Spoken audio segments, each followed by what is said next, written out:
इस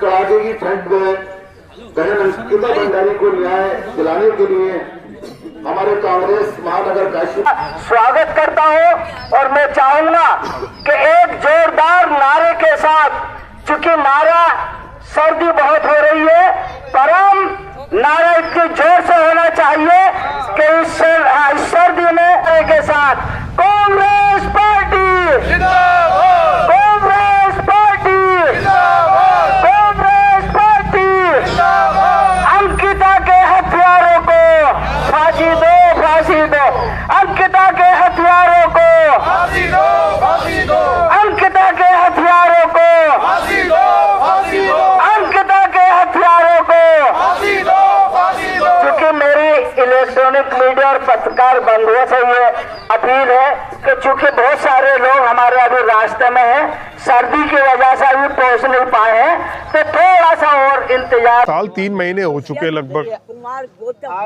अंकिता भंडारी के हत्यारों को ना कोई पकड़ने की कोशिश हो रही है, बल्कि उनको बचाने की कोशिश ये सरकार कर रही है, भारतीय जनता पार्टी की जो प्रदेश में सरकार है। एक विधायक की पत्नी खुलेआम नाम ले रही है।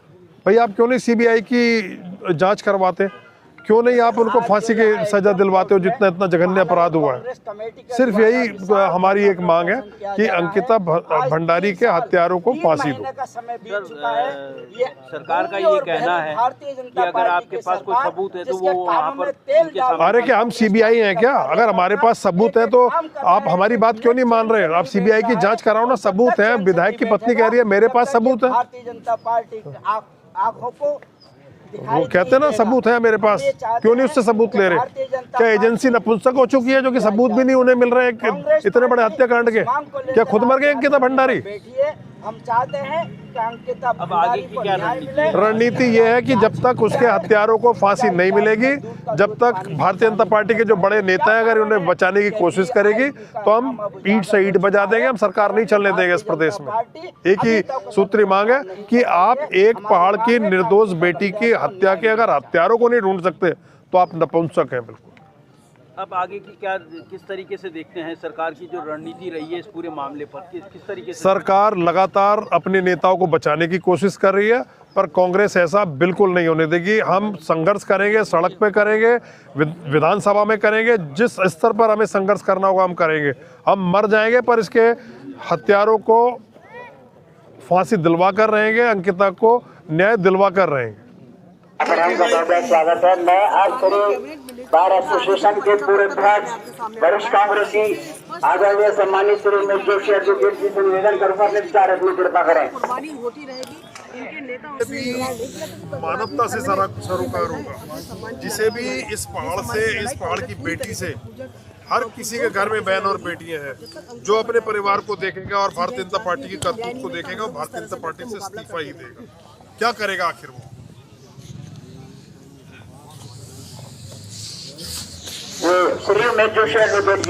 ठंड में आज महिलाएं सड़कों पर उतर करके आंदोलन करने को मजबूर हैं। क्या ये उत्तराखंड इसलिए बनाया गया था?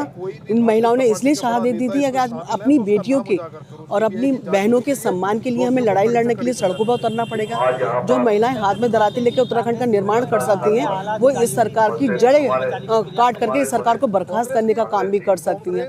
आखिर अंकिता भंडारी के साथ न्याय क्यों नहीं हो रहा? उनके नेता लिखते हैं इसलिए, वो अपने नेताओं को बचाते, वो अपने प्रभारी को बचाते, प्रभारी अपने बलात्कारियों को बचाते। चाहे वो हमने जंतर मंतर में देखा, हमारी खिलाड़ी बहनें कड़कड़ाती छन में बैठी, क्या उन्हें न्याय मिला? हार के थक करके हताश होकर के अपने मेडल को गंगा में बहा दिए गए।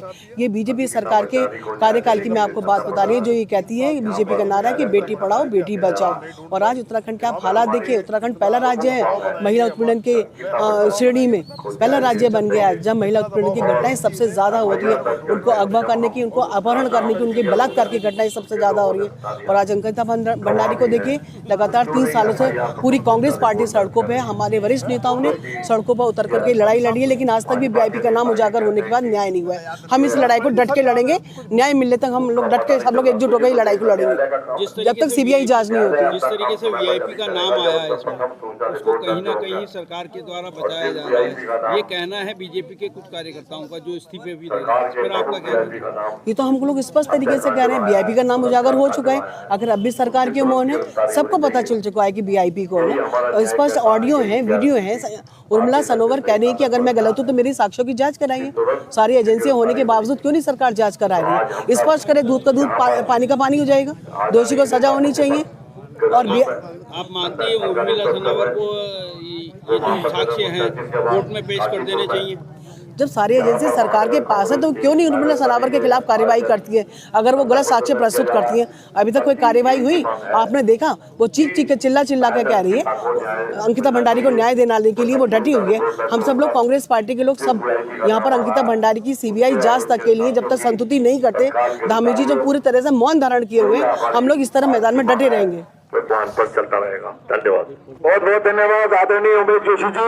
इस विषय खंड में भी हमारे एक बुजुर्ग डॉक्टर कश्यप वरिष्ठ कांग्रेसी हमारे बीच उपस्थित है। धरना स्थल पर बहन अंकिता भंडारी को न्याय दिलाने के लिए आपके हौसले और जज्बे को सलाम, आपका आभार, आपका धन्यवाद। मैं निवेदन, देखिए, अंकिता भंडारी को न्याय दिलाने के लिए प्रदेश कांग्रेस कमेटी के आह्वान पर हम लोग यहाँ न्यायालय परिसर काशीपुर में धरना स्थल पर बैठे हुए और मांग करते हैं कि उस वीआईपी का जिसका नाम इसमें बलात्कार कांड में और मृतकों में आया है, उसकी प्रथम सूचना रिपोर्ट दर्ज होकर तत्काल गिरफ्तारी होनी चाहिए, क्योंकि उसको न्याय दिलाने के लिए बाद में न्यायिक कार्रवाई चलेगी, न्यायालय में सबूत पेश किए जाएंगे, लेकिन अभी तो प्रथम सूचना रिपोर्ट दर्ज होना आवश्यक है। यही हम सबकी मांग है, जिसको लेकर पूरी काशीपुर की जनता आज यहाँ धरना स्थल पर बैठी है।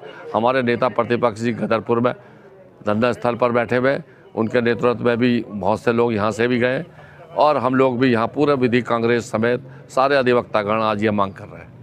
तो पुलिस महानिदेशक को हमने प्रथम सूचना रिपोर्ट दर्ज होने के लिए दिया था देहरादून में, लेकिन उस पर उन्होंने कोई कार्रवाई नहीं करी है। तो हम ये कहते हैं कि इसकी तत्काल मांग सरकार से करते हैं कि उनकी तत्काल गिरफ्तारी हो और प्रथम सूचना रिपोर्ट दर्ज हो। बहुत गंभीर होने की जरूरत है, गंभीर मसला है। अंकिता भंडारी को न्याय मिलना चाहिए भाई, न्याय दो, न्याय दो, न्याय दो।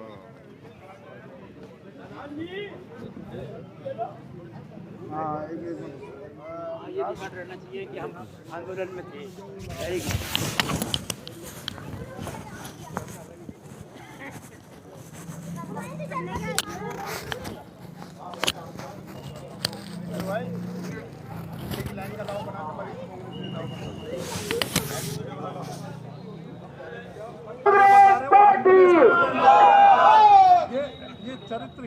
आदरणीय मुशर्रफ भाई, बहन अलका पाल जी, मेरे वरिष्ठ जनों कांग्रेस के तेज हो गए। तो मुशर्रफ भाई, मैं आया था, मुझे फिर भगा दिया तुमने मंच से। अब इस बार पता नहीं कहाँ टांग घिर दो, तुम्हारा पता ही नहीं कुछ क्या। हमारी सरकार से निरंतर मांग है कि इस मामले में सीबीआई इंक्वायरी हो, क्योंकि साक्ष्य निरंतर आता है। पहले जो साक्ष्य आया, उसके बाद जो साक्ष्य आया, विधायक जी की पत्नी ने वाला हट्टू गट्टू, तो उसके बारे में जब तक सीबीआई इंक्वायरी नहीं होगी तब तक उत्तराखंड में हमारी बहन अंकिता भंडारी के साथ जो दुर्व्यवहार हुआ है वो अंतिम मुकाम तक नहीं पहुंचेगा। और हमारा सबका मानना है, यहाँ पर हम सब लोग लिखते हैं कि हम एकजुट होकर के इस लड़ाई को लड़ते रहेंगे और अंकिता भंडारी को जब तक न्याय नहीं मिलेगा तब तक हम इस संघर्ष को जारी रखेंगे। इन सबसे विशाल जिंदाबाद। धन्यवाद श्री उमेश जोशी जी, आपका बहुत बहुत धन्यवाद, आभार। हमारे बीच धरना स्थल पर उपस्थित आरसी पांडे जी हमारे बीच उपस्थित हैं, आपका आभार, धन्यवाद। युवा कांग्रेस के हमारे अमित रावत जी हमारे बीच धरना स्थल पर उपस्थित है, आपका आभार, धन्यवाद। राजेश शर्मा एडवोकेट जी, वरिष्ठ कांग्रेसी। परम भैया इधर किसान नेता, थोड़ा किसान के बारे में बोलेंगे। संजय भाई में सब जोरदार नारे के साथ कांग्रेस पार्टी। मेरी महिला शक्ति यहाँ बैठी है, हाथ उठाकर अपनी बेटी के लिए, अपनी बहन के लिए न्याय मांगने की कृपा करें।